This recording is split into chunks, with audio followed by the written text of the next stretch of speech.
నేటి కాలంలో online payment యాప్ల ద్వారా లావాదేవీలు చేయడం సులభతరంగా మారింది. అయితే హ్యాకర్లు, మోసగాళ్ల కారణంగా బ్యాంక్ ఖాతా, వ్యక్తిగత డేటా పరంగా ఈ ఫీచర్ కొన్నిసార్లు వినియోగదారులకు ప్రమాదకరంగా మారుతోంది. యూపీఐ ద్వారా డిజిటల్ చెల్లింపు సౌకర్యాన్ని పొందడానికి చాలా మంది తరచుగా యూపీఐ యాప్లను ఆశ్రయిస్తారు. యూపీఐలో ఒక మోడ్ని ఆన్ చేయడం వలన మీ బ్యాంక్ ఖాతా ప్రమాదంలో పడుతుంది. యూపీఐని ఉపయోగించి విద్యుత్ బిల్లులు చెల్లిస్తారు, రీఛార్జ్ చేస్తారు, ఓటీటీ యాప్లను రీఛార్జ్ చేస్తారు, ఇతర యాప్లను సబ్స్క్రైబ్ చేస్తారు. అటువంటి చెల్లింపు ప్రతి నెలా చేయవలసి వస్తే టెన్షన్ ఫ్రీగా ఉండటానికి యూపీఐ ఆటోపే మోడ్ను ఉపయోగించాలనుకుంటారు. కానీ కొన్నిసార్లు యూపీఐ ఆటోపే మోడ్ కారణంగా సమస్యలను ఎదుర్కోవలసి రావచ్చు. యూపీఐ ఫీచర్లలో ఒకటి ఆటోపే మోడ్.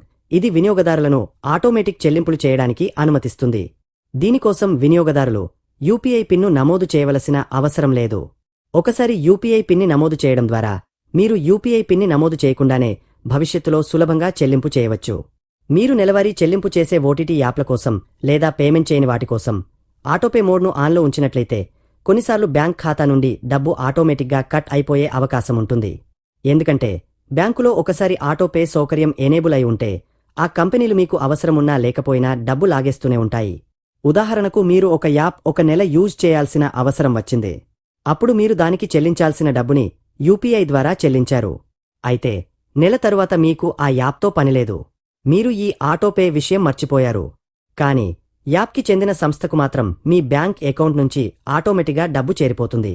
ఎప్పటికప్పుడు యూపీఐలో ఆటోమోడ్ ఆప్షన్ ఇచ్చిన యాప్స్ను చెక్ చేసుకోవాలి.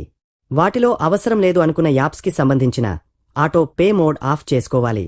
లేకపోతే మీ అకౌంట్లో డబ్బులు పోవడమే కాదు, మీ బడ్జెట్ కూడా తలకిందులు అయిపోతుంది. జాగ్రత్త. ఇక్కడ మీ సౌలభ్యం కోసం యూపీఐలో ఆటో పే మోడ్ ఆప్షన్ ఎలా డిజేబుల్ చేయాలో తెలుసుకోండి. గూగుల్ పే లేదా ఫోన్ పే ప్రొఫైల్కి వెళ్ళండి. ఇక్కడ పేమెంట్ మేనేజ్మెంట్ అనే ఆప్షన్ కనిపిస్తుంది. దానిని క్లిక్ చేయండి. అక్కడ ఆటో పే అనే ఆప్షన్ కనిపిస్తుంది. అక్కడ క్లిక్ చేయండి. అప్పుడు మీరు ఆటో పే ఆప్షన్స్ ఇచ్చిన యాప్స్ కనిపిస్తాయి. దాని పక్కనే మీకు పాజ్ అనే ఆప్షన్ కనిపిస్తుంది. మీరు ఒకవేళ ఆ యాప్ని భవిష్యత్లో ఉపయోగించే అవకాశముంటే పాజ్ క్లిక్ చేయండి. అప్పుడు ఆటోమేటిక్గా ఆటోపే ఆప్షన్ తాత్కాలికంగా నిలిచిపోతుంది. తిరిగా ఆ యాప్ ఉపయోగించాలని అనుకున్నప్పుడు దానిని యాక్టివేట్ చేసుకుంటే సరిపోతుంది. ఒకవేళ మీరు ఆ యాప్ భవిష్యత్లో ఉపయోగించే అవకాశం లేదు అనుకుంటే మీ ఆటోపే యాప్స్ లిస్ట్ కింద భాగంలో డిలీట్ ఆటోపే అనే ఆప్షన్ కనిపిస్తుంది. దానిని మీరు క్లిక్ చేస్తే ఆ యాప్ మొత్తం మీకు డిలీట్ అయిపోతుంది. బ్యాంక్ నుంచి డబ్బులు కట్ అయ్యే ఛాన్స్ ఉండదు.